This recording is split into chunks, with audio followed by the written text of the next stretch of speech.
व्यासपीठावर सर्व पदाधिकारी, समोर बसलेल्या सर्व त्यांचा सन्मान सर्व मानकरी, शिक्षका, विद्यार्थी त्याचा खूप बसला, त्याच्यामुळं थोडक्यात बोलून आपला आवडतो.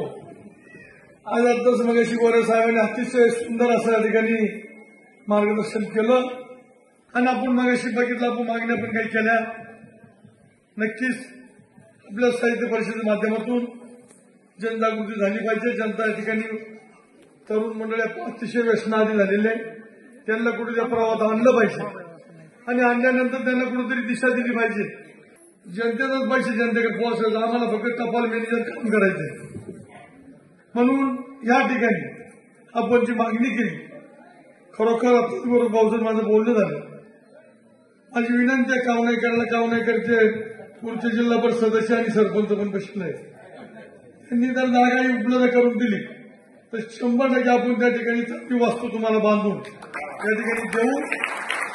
कारण काही काम नाही, पर्यटन स्थळामध्ये निधी उपलब्ध करायला आपल्याला अडचण येते नाही. दुसरं गाव या ठिकाणी दिलं तर ठिकाणी 25-15 किंवा आमदार निधी किंवा डोंगरी शिवाय पर्याय नाही. गोरे महाराजांना विनंती करतो, पूर्ण सर त्यांचा लगेच सत्कार करू नका. येणाऱ्या या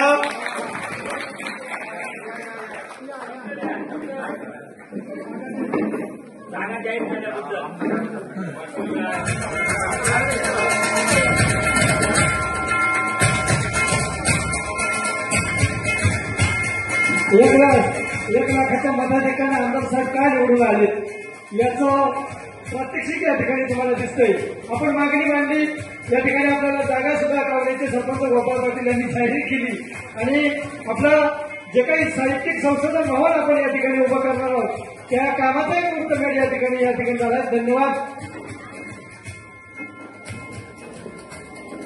येण्याचं या ठिकाणी सार्थक झालं की सरपंचांनी जागा दिली, डॉक्टर साहेबांनी जागा, त्यांचा सत्कार पण झाला. या ठिकाणी येणाऱ्या आदिवासी मार्चच्या बजेटमध्ये मी आपल्याला कमीत कमी 50 लाख रुपये देऊन त्या ठिकाणी बांधू. त्याचं मार्गदर्शन आमच्या सरकारला होईल, आमच्या तरुणांना पण होईल. 1 कोटी रुपये द्यायची जबाबदारी माझी. मी विचार करूनच गाव निवडलं नाही का त्या ठिकाणी अडचण येणार नाही.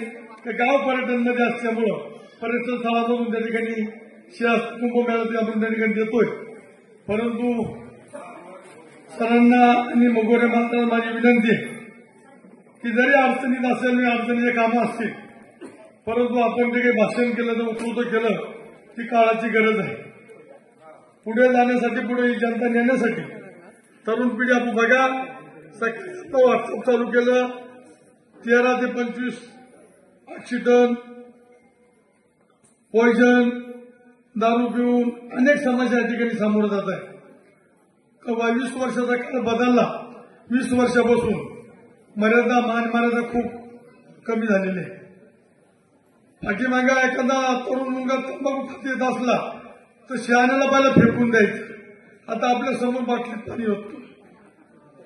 अशी परिस्थिती झाली. म्हणून यांना घडवण्यासाठी आपण सर्वांनी या ठिकाणी अतिशय मोलाचं पाऊल उचललेलं आहे. मी सर्व व्यासपीठावरच्या सगळ्या पदाधिकाऱ्यांना विनंती करतो की आपण या ठिकाणी बांधल्यानंतर आपण या त्र्यंबकेश्वर तालुक्यात सुद्धा जागा उपलब्ध करून देऊ आणि दोन्ही ठिकाणी या ठिकाणी वास्तू देऊ. जशी इथं गावाची निवड झाली, तिथं तुझा एखाद्या पर्यटन स्थळाचं जे गाव असेल त्या गावाची निवड करून आपण या ठिकाणी करू आणि चांगलं मार्गदर्शन करू, तरुण पिढी घडवू. या ठिकाणी आपण या ठिकाणी आला, आम्हाला मार्गदर्शन केलं, आम्हाला